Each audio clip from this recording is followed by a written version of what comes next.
কান্দে, একমাত্র আমার নবী উম্মতি উম্মতি বলে কান্দে।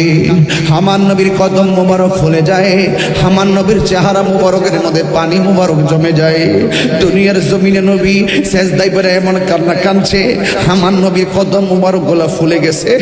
আমার নবীকে আয়েশা সিদ্দিকা কয়, মা ফাতেমা একদিন কয়, নবী গো আপনার তো গুনাহ নাই, এত কান্দেন কেন?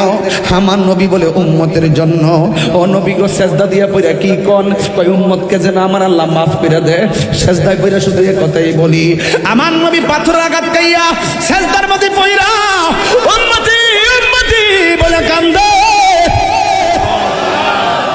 আর জিবরাইল আলাইহিস সালাম তায়েফের জমিনে আমার নবীর কাছে আইসা আমার নবীর ডাক দিয়া কি, ইয়া রাসূলুল্লাহ, আল্লাহ আপনাকে কালিমুল্লাহ বলে নাই, আল্লাহ আপনাকে নাজিউল্লাহ বলে নাই, আল্লাহ আপনাকে খলিফাতুল্লাহ বলে নাই, আল্লাহ আপনাকে রুহুল্লাহ বলে নাই, আল্লাহ আপনাকে নাজিউল্লাহ বলে নাই, আল্লাহ আপনাকে সফিউল্লাহ বলে নাই, আল্লাহ আপনাকে হাবিবুল্লাহ বলেছেন।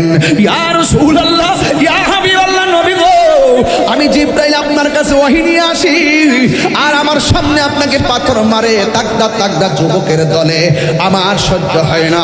ইয়া রাসূলুল্লাহ একটাবার অনুমতি দেন, তায়েফের পাথরগুলা উল্টাইয়া কাফেরগুলোকে মাটির